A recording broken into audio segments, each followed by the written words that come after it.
What's going on, GDevelop fam? This is Stellar Gaming Dev here, and I am looking at one of my older project files. I was going through some files in one of my folders, and I had saw that this was in here.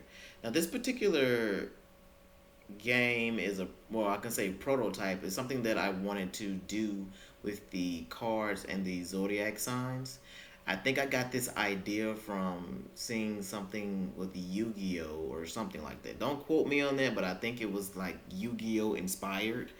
And basically what happens is you pick your house and then you pick your guardian cards, which you can pick up the three cards, and then you pick your character to play with, or battle with. And I got to a certain point, and then as I was going through this particular file, I saw that it crashed.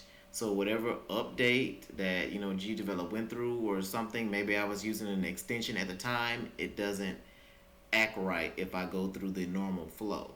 If I go through it the character select way, then I can see some things, but I'm gonna just show you exactly how it's all set up. This is just a preview and see how this works. Select a house to represent.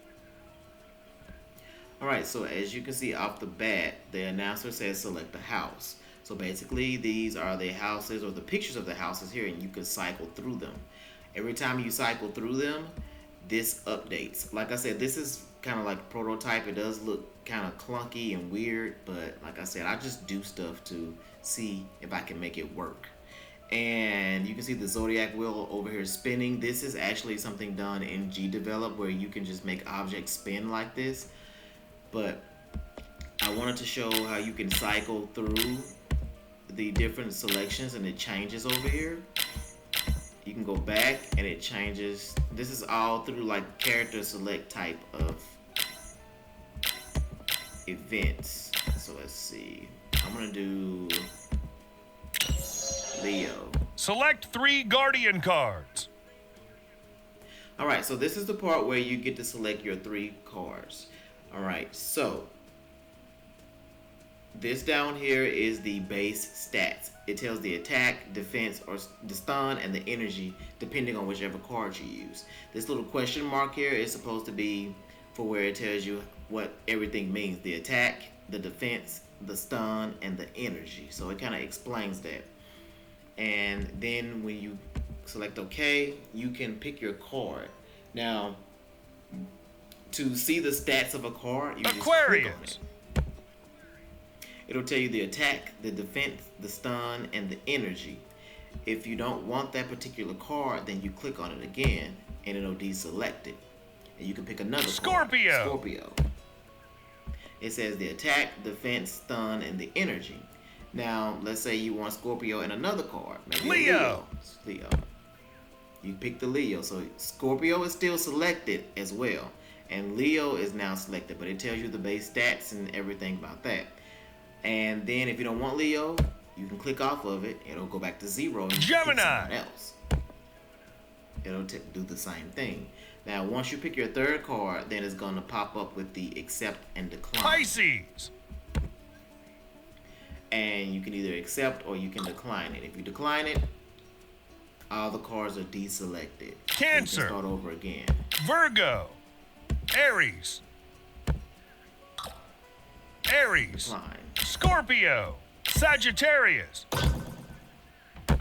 Accept. Alright, so you notice that I picked the house of Leo. That appears here, so that works right. And I have 12 characters. So when you hover over them, there's a glowing outline, as you can see.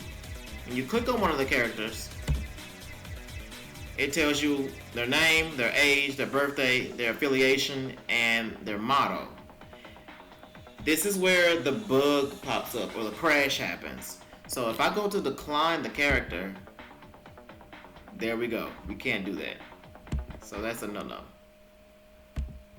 So that's an issue. I'm going to have to look into that and see what's causing that for sure. But that's how that works. Now, if I go to the regular character select screen and do a preview from there,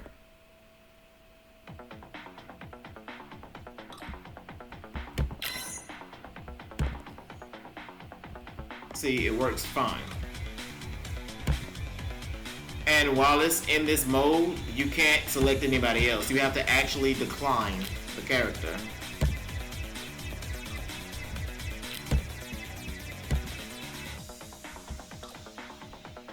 We have our match. Now the battle's about to heat up.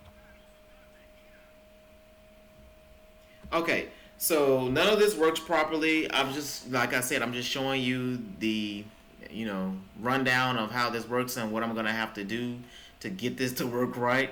But really the only thing that works on this is if you click on the deck, it'll give you a card, a default card, and it'll be the sun card. And if you click on it, that means you can pick one of your cards to go against the other character. And I think the only thing that works on here is the Aries one. So if I click on it, you'll get the pop-up that has the attack and the ability. It tells you what it does and all of that. And that's it. I think you can click on this. Right, so that works. But and then you can go to the other character and you'll see that now they have a red border around them, which means you can attack one of their cards. The only thing that works on this is the health will go down, and then the character's facial expression over here will change if that hit is successful. These up here are the level system. So your card, if it's at level 1, it does damage, but every time it goes up a level, then the damage increases. It's kind of like this weird card RPG thing I had going on, but like I said, I got to work all of this out over again. But if I were to hit this card, because every card has their own type of damage, so if I were to hit Aries, it would take down a certain amount, but if I were to hit Libra with the same thing, it would take down more because Libra's defense is not as strong as Aries, if that makes sense. It's kind of like an RPG, a card RPG. I don't know. Don't listen to me. But if I were to attack, you can see that his facial expression changed. And that's pretty much it for that. That's all that's going to work. I can do it again, but I won't be able to do it. The game kind of hangs right there. Look at that. But like I said, I'm going to have to come back and work on this and get some things situated. As you can see, for the character select screen with all the characters, it's not really a lot that that goes into making the character select screen work. So I believe that I can break this down a lot easier later on. As far as the houses, pretty much it. So I'm gonna be seeing if I can break this down. I'm gonna also be I'm gonna also be looking for other tutorials or older tutorials that I can kind of like check and see if the updated GDevelop works with them. Also, this is what I use to make that wheel spin at the right here. It's the rotate. It's in GDevelop. It's rotate an object clockwise if the speed is positive, counterclockwise otherwise. So that's what I use to get that little spinning wheel. But yeah, but that's all I wanted to talk about for right now. I'm still alive, I'm still here, and I'll probably be dropping a tutorial pretty soon. I still have some other things I need to discuss as well, but I just wanted to kind of share this. So thank you for tuning in. If you tuned in, and you have a